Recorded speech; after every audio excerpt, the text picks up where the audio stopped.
Meu nome é Meredith Lawson. Tenho 24 anos e acabei de me formar em design de interiores. Aquela noite deveria marcar o começo de tudo pelo que eu havia lutado. Mas acabou sendo a noite em que minha família decidiu que eu não fazia mais parte dela. Quando entrei na garagem, a casa brilhava com luzes quentes, mas lá dentro não havia calor algum. A voz do meu pai ecoava pelo corredor, vinda do escritório, falando sobre investidores e prazos, cada palavra carregada de impaciência. Eu fiquei perto da porta, segurando meu diploma como se fosse um escudo, esperando uma pausa longa o suficiente para falar. Quando ele finalmente ergueu os olhos, contei a verdade que me pesava há semanas: eu estava grávida. No começo, ele não reagiu. Depois, o silêncio se transformou em raiva, preenchendo todo o cômodo. Ele me acusou de jogar fora tudo que ele havia construído, disse que eu era uma vergonha, um tipo de erro capaz de arruinar a reputação de uma família. Minha mãe estava perto da escada, paralisada, com as mãos agarradas ao corrimão como se tivesse medo de se mover. Não disse uma palavra. Meu pai apontou para a porta da frente e disse que, se eu quisesse viver com minhas escolhas, podia começar a fazê-lo imediatamente. Não houve lágrimas, nem despedida. Saí carregando minha bolsa e o diploma enrolado que, de repente, parecia não significar nada. O ar da noite bateu no meu rosto como água gelada, mas não tão frio quanto perceber que o orgulho deles valia mais do que o amor alguma vez valerá. Se as pessoas que te criaram de repente escolhem a reputação em vez do amor, você ainda as chamaria de família? Compartilhe seus pensamentos nos comentários abaixo. Vou ler todos eles. A chuva caiu mais forte enquanto eu entrava na rodovia, o som das gotas batendo no para-brisa mais alto que os meus próprios pensamentos. Continuei dirigindo sem saber para onde estava indo, vendo as linhas amarelas se confundirem sob os faróis. A estrada à frente parecia interminável, como todas as pontes que eu acabará de queimar atrás de mim. Meu celular vibrou no banco do passageiro, a tela iluminando o nome do meu namorado, Carter Blake.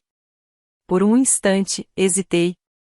Minhas mãos tremiam tanto que quase deixei o telefone cair antes de atender. Meredith, o que aconteceu? Sua voz soava preocupada, firme. Podia ouvir o trânsito e sons suaves da cidade ao fundo. Me expulsaram, disse, com a voz falhando no meio. Meu pai, ele disse que eu arruinei tudo. Nem tive tempo de arrumar minhas coisas. O silêncio do outro lado foi curto, mas pesado. Onde você está agora? Dirigindo? Não sei, em algum lugar depois da ponte. Funguei, tentando soar composta, mas falhando. Pare o carro quando puder. Não continue dirigindo assim, disse ele, firme. Venha para o meu apartamento. Você vai passar a noite lá. Carter, eu não posso, sussurrei. Meu pai pode mandar alguém me procurar. Ele está furioso. Você não vai passar por isso sozinha, disse ele, calmamente, e a calma na voz dele me deu mais segurança que as próprias palavras. Por favor, venha. Não respondi. A linha permaneceu aberta por um tempo, apenas o som da chuva entre nós.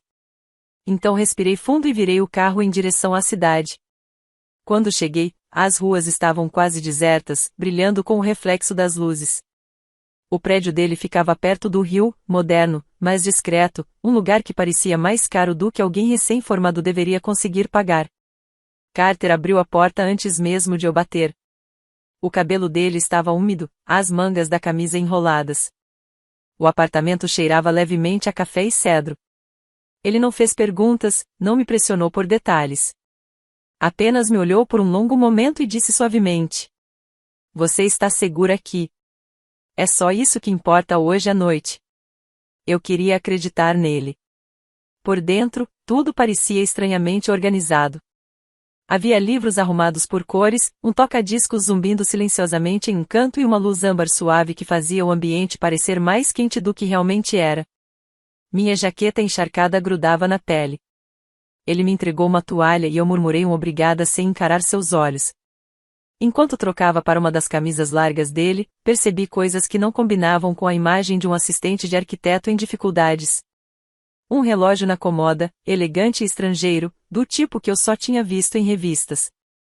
2 laptops sobre a mesa, ambos com telas cheias de gráficos e e-mails formais demais para trabalho freelance. Um celular corporativo com um logo que eu não reconhecia. Ele percebeu meu olhar e sorriu levemente. Coisas antigas. Dos meus irmãos, disse rapidamente, desligando uma das telas. Assenti, fingindo acreditar, cansada demais para questionar qualquer coisa. Me enrolei no sofá, puxando o cobertor ao redor do corpo. Carter se sentou na poltrona próxima, fingindo mexer no celular, mas na verdade apenas observando para ter certeza de que eu ainda respirava normalmente. A tempestade lá fora diminuiu para uma garoa. Minha mente repetia o momento em que meu pai apontou para a porta, a voz ecoando pelo corredor. Vergonha e descrença se retorciam no meu peito. Carter falou novamente, com tom gentil. Meredith, você não precisa explicar nada agora. Apenas descanse. Olhei para ele, o rosto calmo sob a luz suave. Queria dizer obrigada, mas as palavras ficaram presas na garganta. Fechei os olhos antes de conseguir pensar em outra coisa para dizer. A última coisa de que me lembro foi o zumbido rítmico da chuva contra o vidro e a quieta certeza na voz dele. Pela primeira vez naquela noite, me senti segura, mesmo que tudo que eu conhecia já tivesse desmoronado. As manhãs chegavam suaves no apartamento de Carter, com o cheiro de café sempre vindo da cozinha antes do nascer do sol. Ele saía cedo na maioria dos dias, silenciosamente, cuidando para não me acordar. Eu ficava deitada, ouvindo o som das chaves e da porta se fechando. O silêncio depois se estendia como um eco. A vida começou a se ajustar a um ritmo estranho. Encontrei um pequeno estúdio no centro procurando um designer júnior e enviei minha candidatura. O espaço era modesto, nada parecido com os escritórios brilhantes que meu pai admirava, mas parecia honesto e humano, um lugar onde eu poderia recomeçar sem a sombra das expectativas dele. Eu preenchia meus dias limpando, organizando, enviando portfólios.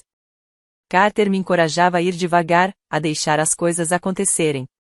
Ainda assim, toda vez que ele me olhava, havia algo reservado por trás da sua gentileza, como se carregasse um mundo que não quisesse que eu visse. Nas sextas-feiras, encontrava minha melhor amiga, Tessa Monroe, em um pequeno café perto do parque. Ela tinha sido meu ponto de apoio em todas as tempestades, o tipo de amiga que nunca preenche o silêncio com palavras vazias. Como você está se virando? Perguntou uma tarde, mexendo na bebida. Encolhi os ombros. Melhor. Acho que estou me adaptando. Carter tem sido gentil. Tessa inclinou a cabeça, me estudando. Gentil é bom, mas gentileza nem sempre significa verdade. As palavras dela ficaram na minha mente muito tempo depois de nos despedirmos. Uma semana depois, a campainha tocou numa tarde. O entregador estava lá com um buquê de rosas brancas, envolto em papel prateado. A etiqueta dizia para Sr. Carter Blake, abaixo, em letras limpas, de B. Blake Associates. Virei o pequeno cartão nas mãos, confusa. Quando Carter chegou em casa, coloquei as flores sobre a mesa. Chegou correspondência, disse, casualmente. Ele olhou para o buquê, com a expressão difícil de ler, e então sorriu. Contato antigo de negócios. Acho que lembraram do meu aniversário. Mas não é seu aniversário, falei sem pensar. Ele riu rápido demais. Então talvez tenham se confundido com a data. Ele colocou o buquê no balcão e mudou o assunto para o jantar. Naquela noite, recebeu 2 ligações no corredor, falando baixo sobre um investimento pendente. Tentei não ouvir, mas algumas frases chamaram minha atenção. A aprovação final da reunião pelo conselho, os números parecem estáveis. Quando ele percebeu que eu estava na porta, desligou, sorriu novamente e disse que não era nada. No dia seguinte, encontrei Tessa para tomar café de novo. Ela se inclinou sobre a mesa. Você confia nele? Perguntou. Claro que confio, disse, mas minha voz não tinha convicção. Por quê? Porque ele está lá quando você precisa dele, ela disse suavemente. E às vezes isso torna mais difícil ver quem ele realmente é.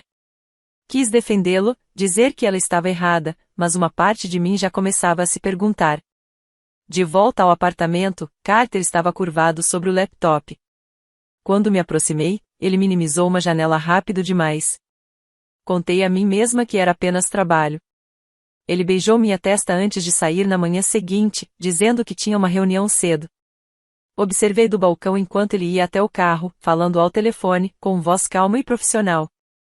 Uma distância estava crescendo entre nós, não alta ou cruel, mas silenciosa e deliberada. Tentei ignorar, acreditando que aquela calma significava segurança. Mas, lá no fundo, sabia que uma paz construída sobre segredos nunca duraria. Algo no jeito como ele sorria ultimamente parecia uma máscara polida e ensaiada.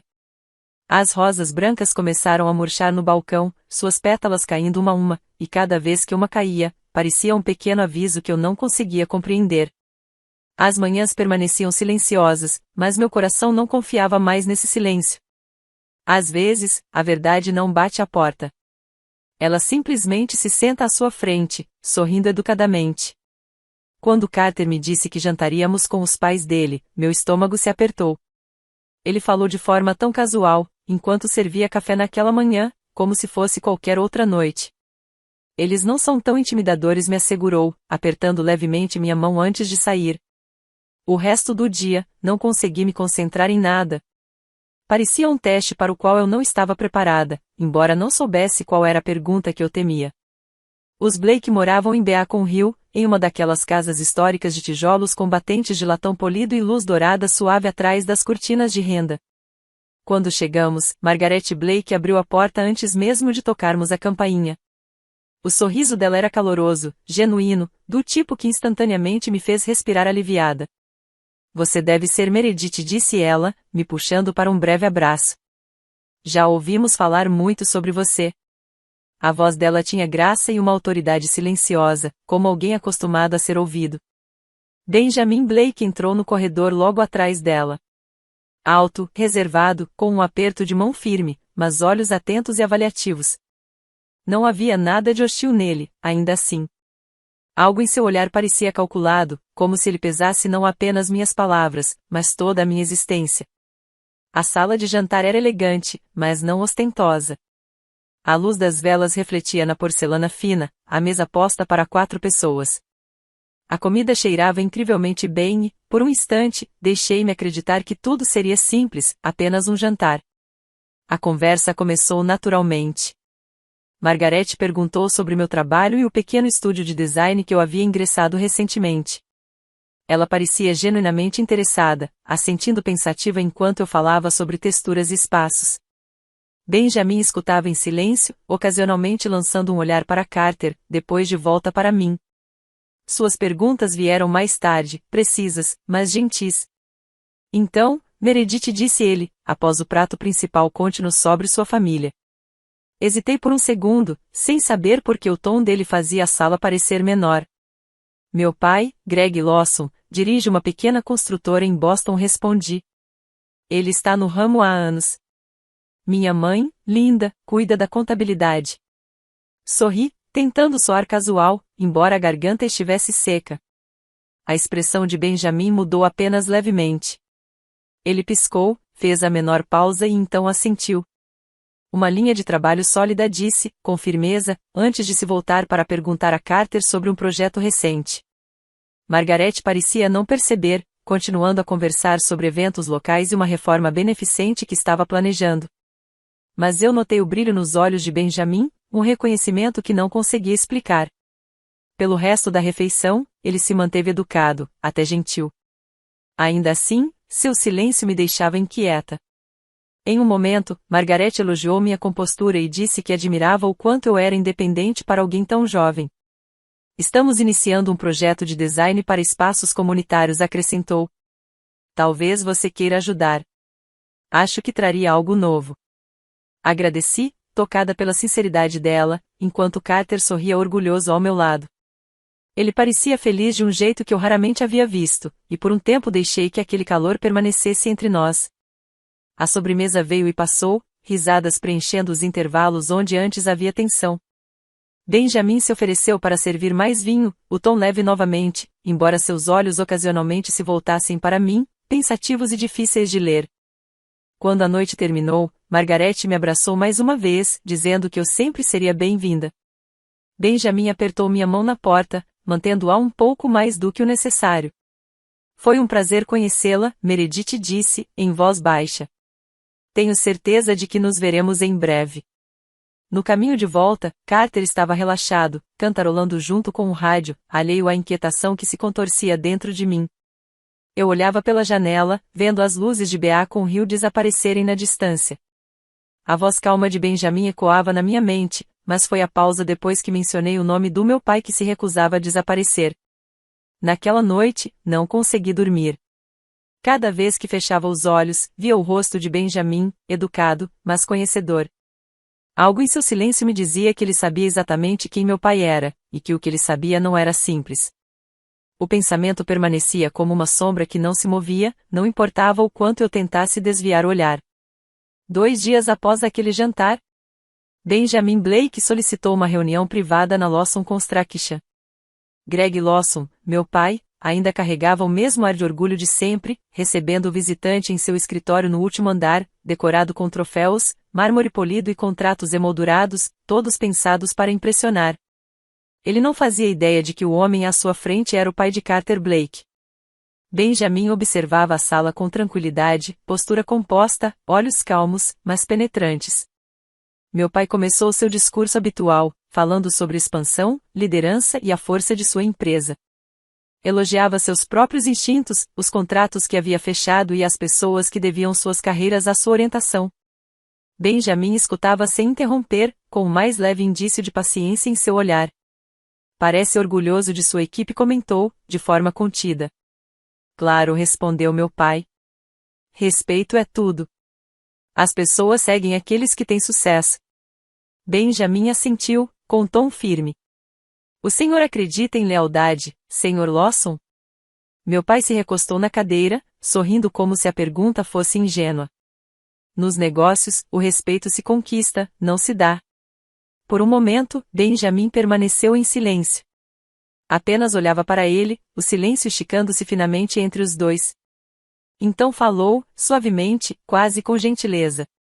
Exatamente. É por isso que estou retirando meu financiamento.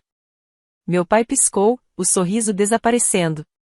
Desculpe, que financiamento? Perguntou, confuso. A voz de Benjamin permaneceu calma. O investimento que manteve sua empresa estável nos últimos 3 anos. O capital fornecido pela B. Blake Associates. O rosto do meu pai perdeu a cor. O senhor é o investidor? Murmurou. Benjamin disse. Sou, sim. As palavras caíram como um eco lento, impossível de ignorar. A confiança do meu pai se quebrou. Ele endireitou-se, tentando recuperar o controle. Deve haver algum engano. Podemos discutir os termos. As projeções do próximo trimestre, Sr. Lawson. Benjamin interrompeu, voz fria e deliberada. O senhor trata as pessoas como se existissem apenas para servir à sua ambição. Confunde medo com respeito. Esse erro sempre cobra seu preço. A voz do meu pai tremeu pela primeira vez. O senhor não entende. Esta empresa sustenta dezenas de famílias. Posso corrigir o que deu errado. Por favor, reconsidere.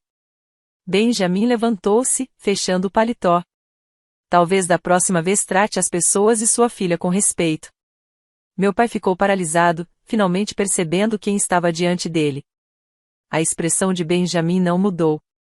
Ele assentiu brevemente e caminhou em direção à porta, passos medidos e calmos. O clique da maçaneta foi o único som restante na sala. Meu pai permaneceu imóvel, o eco daquelas palavras reverberando em sua mente. Lá fora, o horizonte brilhava através do vidro, mas parecia distante, irreal. Naquela noite, quando liguei para casa, ele não atendeu. Sentou-se à mesa, olhando para a foto emoldurada da inauguração da empresa, aquela em que sorria sob a faixa que dizia, Lawson constrói o futuro. O futuro desmoronava silenciosamente ao seu redor. Mais tarde, naquela noite, Carter mencionou casualmente que seu pai havia decidido mudar a direção em uma de suas parcerias. Não pensei nada, aliviada por a vida parecer tranquila novamente. Em poucas semanas, os primeiros rumores começaram a circular pelos círculos da construção em Boston. Investidores se retiraram. Empreiteiros exigiam pagamentos. Projetos pararam no meio do caminho. A empresa que havia sido a identidade do meu pai se desmanchou, pedaço por pedaço, até que só restou silêncio. Em casa, ele falava cada vez menos, sua confiança substituída por uma quietude assombrada. Minha mãe evitava seus olhos.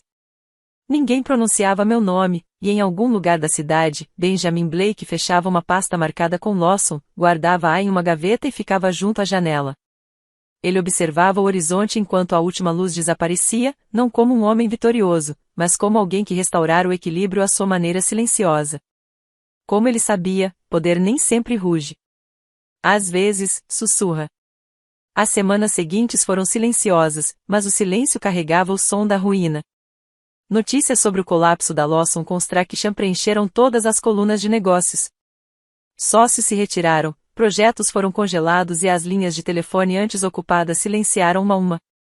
Meu pai tentou salvar o que restava, mas as dívidas eram maiores do que ninguém imaginava. As contas da empresa foram congeladas. Avisos legais chegavam diariamente. Minha mãe, Linda, que antes organizava almoços beneficentes, passava agora os dias examinando contas não pagas e notificações de despejo. Quando o banco finalmente apreendeu a casa, ela arrumou o pouco que pôde e se mudou para a casa da irmã em Worcester. O orgulho não deixará espaço para a previsão. Ouvi tudo isso por terceiros, através de vizinhos antigos e mensagens incompletas.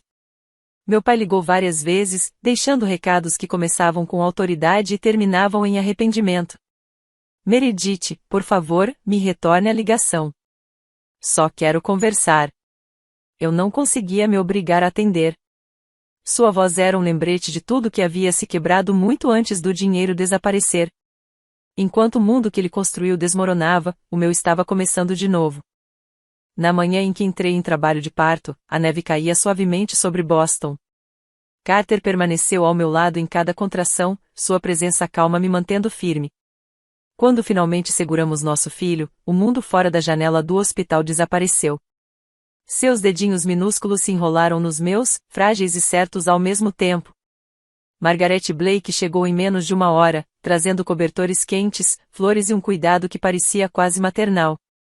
Movia-se com eficiência silenciosa, guiando as enfermeiras e sussurrando pequenos consolos que eu nem sabia que precisava. Benjamin visitou apenas uma vez, permanecendo junto à janela, falando pouco. Seus olhos amoleceram ao olhar para o bebê. Antes de sair, disse: "Você é mais forte do que pensa." Eu entendi que, à sua maneira, aquilo era uma bênção. Carter nunca mencionou a riqueza que sua família possuía. Continuava vestindo roupas simples, preparando o café da manhã e pegando o metrô comigo. Ele nunca quis que eu me sentisse dependente, embora eu tenha descoberto mais tarde que ele havia organizado tudo, desde as contas do hospital até o apartamento mobiliado em que ficamos depois. Quando agradeci, ele apenas sorriu e disse: "Você não me deve nada. Foque apenas nele." Eu tentei, e pela primeira vez em meses, a paz não parecia mais uma estranha. 3 meses depois, com o incentivo de Margaret, aluguei um pequeno espaço de esquina em South Boston para abrir um estúdio de design. Ela me ajudou a encontrar clientes, não por pena, mas por respeito. "Você tem um olhar para os detalhes", disse uma manhã, arrumando um vaso de lírios no meu espaço de trabalho. "Use-o, construa algo que seja seu." Trabalhei longas horas desenhando plantas, conhecendo artesãos locais e preenchendo o estúdio aos poucos com sinais de vida. Todas as noites, Carter vinha me ajudar a fechar, carregando nosso filho nos braços enquanto eu apagava as luzes. Às vezes, quando os olhava juntos, pensava em como esse amor era diferente do que conheci crescendo, constante, paciente e sem condições. Nunca perguntei a Carter sobre a herança dele, embora lá no fundo eu soubesse que ele possuía mais do que mostrava. Benjamin se manteve distante, mas nunca ausente. As contas do hospital desapareceram da minha caixa de correio, substituídas por gestos silenciosos, um berço entregue anonimamente, uma carta de recomendação para o meu estúdio assinada B. Blake. Era a maneira dele de oferecer proteção sem se apropriar. Em algum lugar da cidade, meu pai vivia sozinho em um apartamento alugado. Vendera o carro, depois o relógio e, finalmente, os últimos vestígios do que antes chamava de legado. Certa manhã, abriu o jornal e leu a manchete: "Lawson Construction declara falência." A foto abaixo mostrava o prédio de escritórios desmoronando, a placa metade arrancada de sua moldura. Ele ficou olhando por muito tempo, não com raiva, mas incrédulo. Em outra parte de Boston, a luz do sol atravessava a janela do meu pequeno estúdio. Meu filho dormia em seu berço, o peito subindo e descendo em ritmo perfeito. Eu permanecia junto ao vidro, cantarolando baixinho, observando a luz se espalhar pelo chão. Dois mundos, outrora ligados pelo sangue, agora existiam em lados opostos da mesma cidade. Um carregava o peso do orgulho, o outro, a força silenciosa da renovação. 2 anos após o nascimento de nosso filho, Carter e eu decidimos nos casar. Não planejamos uma cerimônia grandiosa. Queríamos algo silencioso, algo que refletisse nossa vida, não um espetáculo. Margaret insistiu em me ajudar a escolher o vestido. Sua alegria era contagiante. Passou tardes inteiras comigo, analisando amostras de tecidos, sorrindo quando encontrava aquele que refletia a luz como água da manhã. Você está radiante, minha querida, disse suavemente quando o experimentei. É assim que uma mulher deve parecer quando é amada. Sorri, mas não disse nada. Ainda havia sombras dentro de mim que nenhuma renda poderia apagar. Benjamin havia enfraquecido nos últimos meses, mas quando Carter perguntou se ele me acompanharia até o altar, o homem mais velho assentiu sem hesitar.